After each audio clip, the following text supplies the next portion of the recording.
اپنے بچے کو گود میں اٹھانے کا ثواب ہے، اپنے بچے کی پیشانی پہ بوسہ دینے کا ثواب ہے.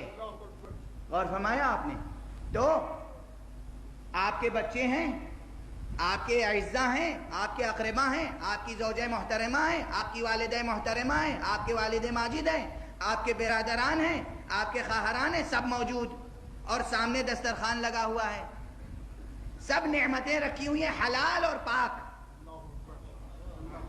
یہ سب چیزیں آپ کے لیے حلال نعمتیں تناول فرما سکتے ہیں، کھا سکتے ہیں، اور جس سے چاہے گفتگو کر سکتے ہیں، اس لیے کہ سب محرم ہیں، نامحرم کوئی نہیں ہے، سب سے گفتگو کر سکتے ہیں. کب تک؟ اگر ادھر اللہ اکبر کی آواز آئی اور آپ نے وضو کر کے اسی ڈرائنگ روم میں جہاں اب بھی اعزاء اقربا موجود ہیں، جہاں اب بھی بچے موجود ہیں، سب محرم ہیں، نعمتیں حلال اور پاک موجود ہیں، ایک مرتبہ آپ نے کہا اللہ اکبر، ادھر نماز شروع ہوئی، گفتگو کرنا حرام، تناول فرمانا حرام. ابھی سب کے ساتھ تھے، اب کسی سے کوئی تعلق نہیں ہے.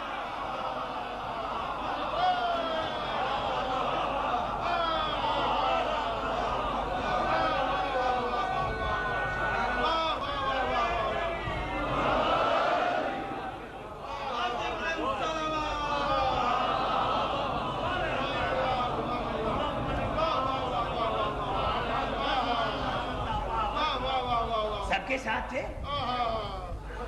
سب محرم، نعمتیں حلال، پاک، طیب و طاہر، خوش مزہ، خوش رنگ، لذیذ، مقوی،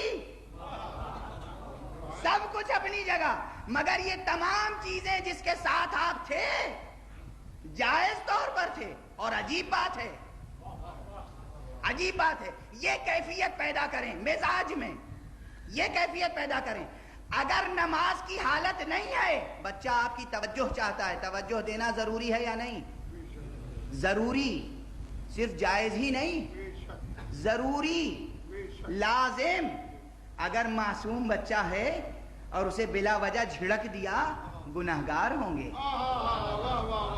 جواب دینا پڑے گا. اللہ کی نعمت کی ناقدری کی،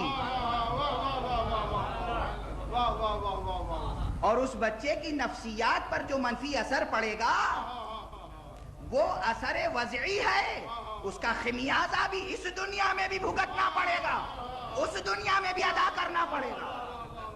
اور فرمایا آپ کا بچہ اگر آپ نے بیجا جھڑک دیا، ڈانٹ دیا، توجہ نہیں کی، التفات نہیں کیا، محبت نہیں دی، پیار نہیں کیا، نتیجہ کیا ہوگا؟ یہی بچہ جس کی طرف توجہ کرنا ضروری، جب وہ آواز دے دے اب اس کی طرف نہ صرف کہ ضروری نہیں بلکہ توجہ کرنا حرام.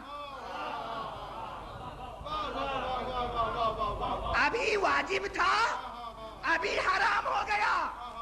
اب ایک جملہ کہوں، مکتب محبت میں واجب اور حرام کی بات صرف اتنی ہے، جو مرضی مولا ہو تو واجب ہے، مرضی مولا نہ ہو تو حرام.